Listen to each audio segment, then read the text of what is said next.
So before now, the return to Central Connecticut, you had just come off a really nice MAC tournament run at Fairfield, ended the year strong. CCSU job opens up. What were your initial thoughts? Yeah, 5 years ago the job opened up, and I was involved. I was a finalist for it, and when it opened up again, I was like, oh man, I would love to get back. Obviously, you want to be a head coach, but I would like to get back to where I started, and I'm confident. I feel good, like I can get this thing to where we had it. Coach D was here, and so I was excited about it. I go talk to Jay Young, my boss at Fairfield. And Jay was like, Pat, I know Tom Penson's really well. Anything I can do to help. Jay was absolutely great because Jay basically got his first opportunity 2 years ago at Fairfield. He's been a long-time assistant coach, so he had been through the whole rigors and he know what was going on, what was going to happen. So during the whole process, Jay gave me a lot of insight, talked to me about different things. He was great. He was great.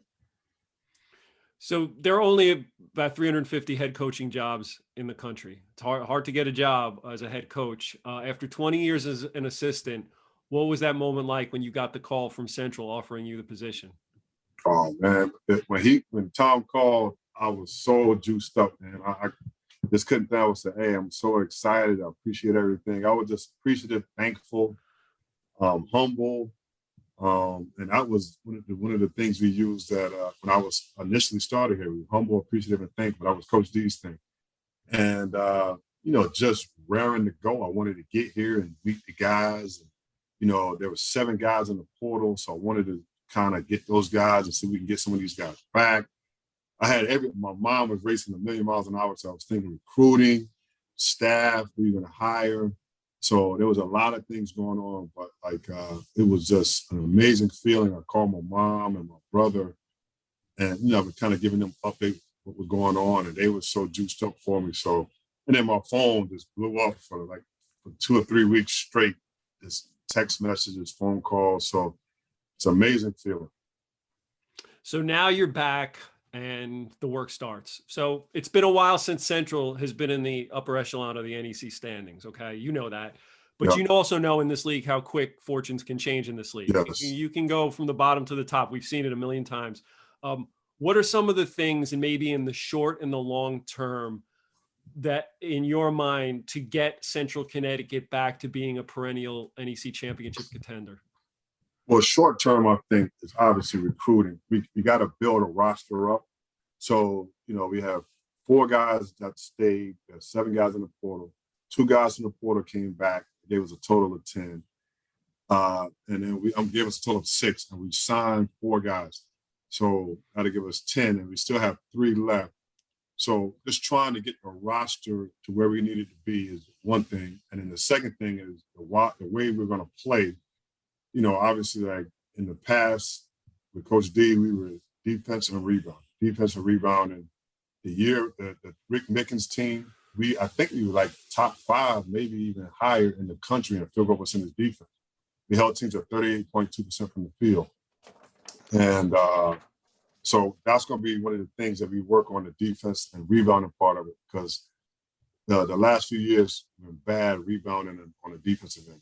And then offensively, I want to play a lot like we played at Creighton, like working with Coach McDermott. So I want to get the guys who will fit into that type of style. So I want to get shooting.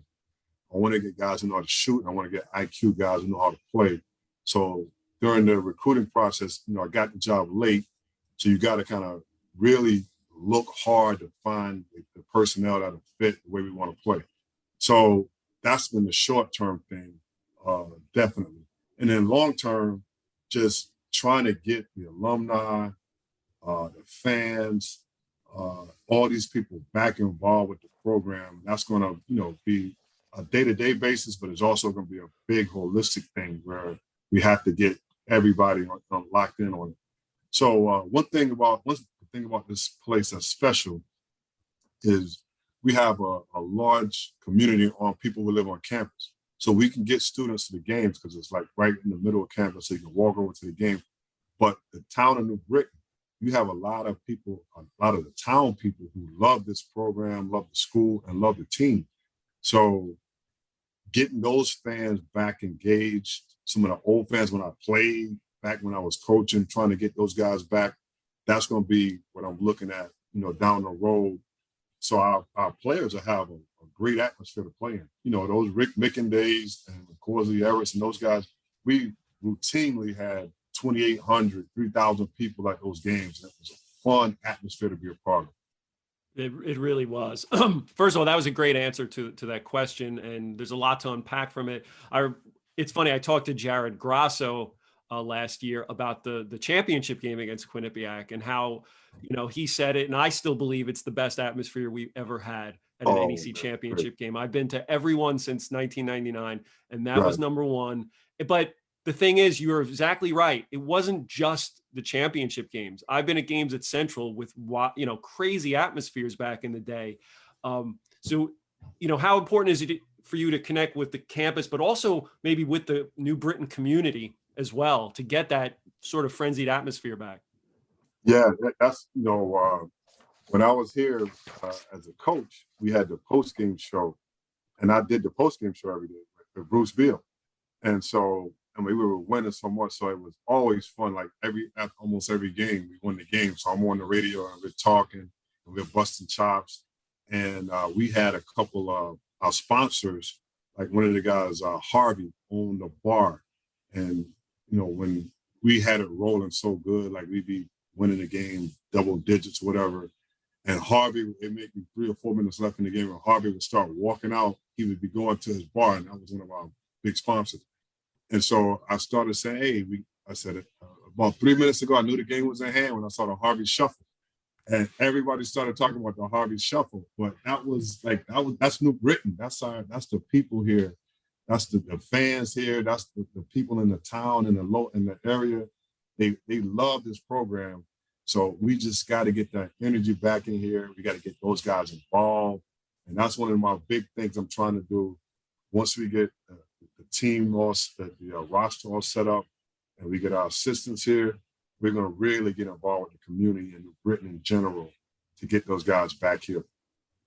Okay. 2 more things that you sort of touched on that I want to just dive a little deeper into. So you talked about the game has changed so much, since your first stint in New Britain. Now, analytics are huge, right? Like as an assistant coach, when did they really start catching on for you? And when did that become part of your job to sort of get into those trends? Well, I will say when I was at UConn, this was 2004, 2005, we started doing the plus minus all the time. We look at plus minus of individual players and plus minus of groups. And Coach Calhoun's nephew came to UConn to do a grad program. So he was like, Pat, I want you to put him to work. Anything he can do to help, whatever, get him going. And that's when the plus minus thing started coming out. So I was ops at the time. I bought a system that was going to calculate plus minus. We were going to do it in practice in the games. And I said, hey, this is your baby. I want you to figure it out and explain it to me. And he ended up going to town with it and did a whole printout. And so I'm looking at all the trends of the lineups. And I'm like, man, this is right spot on. So I would tell, like in our meeting, Coach Calhoun, Coach Blaney, these guys are old school guys. And I'm telling them, Coach, I'm telling you, the plus minus stuff is big. And I would say, whenever we have this lineup, and Coach was, I coach my field. I got it. And I'm like, Coach, I'm telling you. And so anyway, we're in a big time game, and it's close.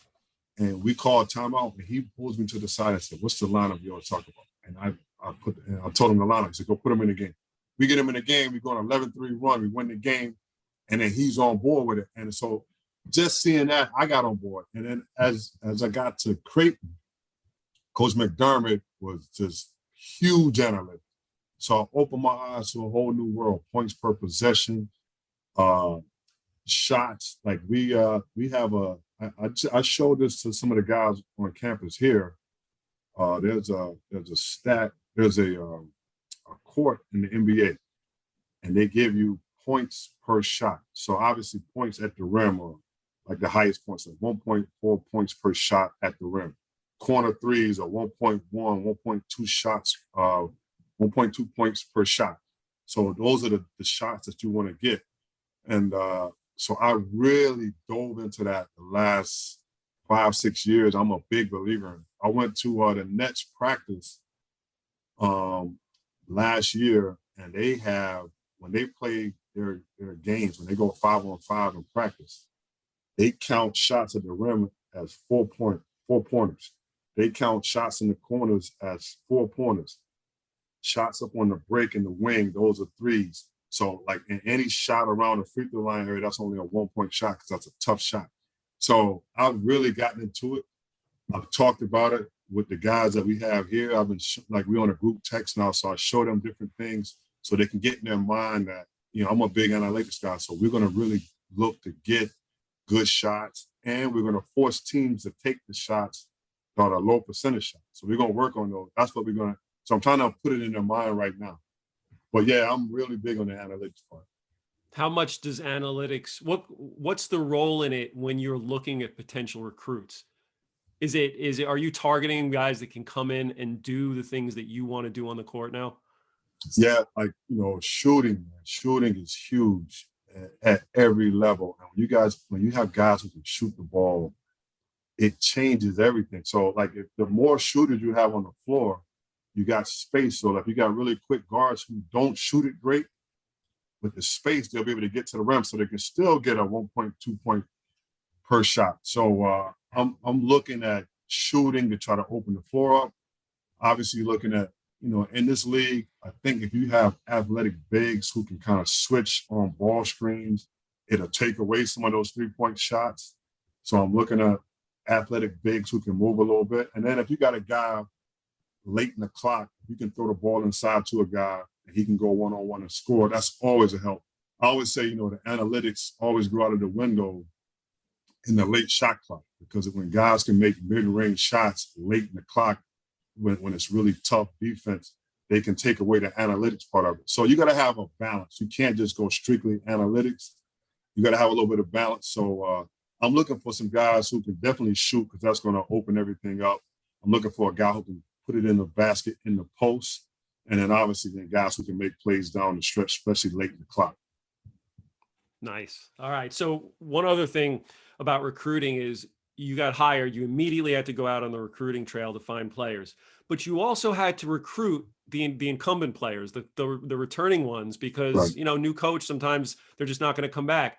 What was your message to the student athletes that played this past season? Yeah. So for the guys, the rest of the guys were finishing up school virtually, and there were 4 guys still on campus. So those 4 guys, I all brought them in. We had an hour meeting, and I said, fellas, I'm a new person here. It's a new regime. I said, you don't know me from Adam, so I'm asking you to trust me, but you don't know me.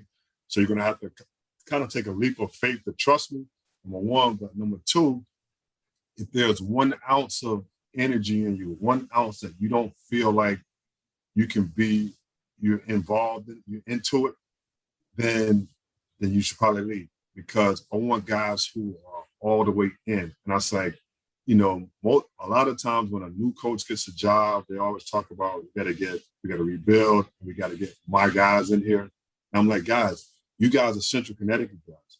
I'm a Central Connecticut guy. We're together. We're a team. I played here. I lived in the dorms you lived in. I ate in the cafeteria you ate in. I know what it's like. I've been on this campus. So I want you guys here. I want you to be a part of it. I've seen it when we win. I see how the students are. I see how the town is. So we really need to, I want you guys to be a part of it. And so those 4 guys who were on campus all came back. I said, I don't want you to answer me right now. Think about it and come back in a day or 2 and let's talk. And they all came back and said, Coach, I'm 100% in. And I had the same conversation with the guys that were in the portal. And it was a little different because they couldn't see me face to face. I did a couple Zooms, but it wasn't the same thing as being right there with me. So 2 of those guys from the portal decided to come back, and we're happy to have them back. And 5 of the other guys decided to leave and go other places, which I hit them. I said, I totally respect everything your decision, and good luck with everything, and anything you need, I'll help you out. And so we're going to move forward, and we're getting the guys in here that want to be here. and, build this Central Connecticut family up. Yep. So when Howie was coach, I'd always think that like those guys were they were built different than the players on other teams. You would know that that's a CCSU player. You saw Ron Robinson playing out there and like, that's a CCSU guy right there. Right. You'd only Yep. have to watch him for 5 minutes. You could tell. So Yep. a year or two down the line, when you've been here and you have some experience with this team, how would you want people to describe a CCSU player under Pat Sellers? I'm hoping it's something similar to the way Coach D had it, like a guy who's tough, who plays hard, who has a high IQ and plays with a lot of intelligence. I want people to say, this guy, he knows how to play. You can tell he plays in Central Connecticut. Oh, he's tough. You can tell he plays in Central Connecticut. Oh man, he plays really hard and he's vocal on the court. I want people to say that about us. And you got to put time in, you got to put work in, you got to put your stamp on the program. You got to have guys who are high energy. You got to have coaches who are high energy. So that's what we're all I'm trying to bring that whole energy to the program. So, I'm hoping that's what they're saying about us. And I'll go back to Fairfield. So in that 2 years, we go to the conference championship this year. And one of the questions they asked me during my interview was, what does winning look like at Central Connecticut in a year, in 2 years, and 3 years down the road or whatever? And I told them the story, Fairfield, we wanted to improve on defense. And we go from being one of the bottom teams on defense to one of the top teams the first year. And in the second year, we start off slow with COVID and everything like that. We come together, and now we get to the championship game. And then I said, but the biggest thing that I knew that Fairfield and our program was going in the right direction is we're doing an April workout with our guys. And one of the guards throws me the ball. I'm on the wing. They throw me the ball because they're going to do a play. And the ball bobbles out of my hand and it goes on the floor. And we had 2 guys dive on a loose ball in April. I was like, that's winning. I know that's going in the right direction. So I want to have that same thing with us. In a year or two, I want to see those type of same things happen to us. Why should players, perspective, like high school or transfers, why should they come to Central?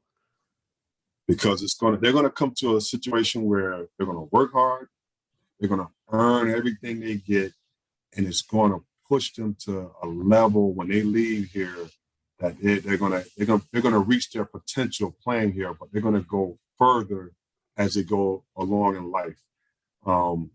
They're going to enjoy playing here. They're going to have good memories about this place. The fans are going to be here to support them. So there's a lot of really good things here. They're going to play in a good league.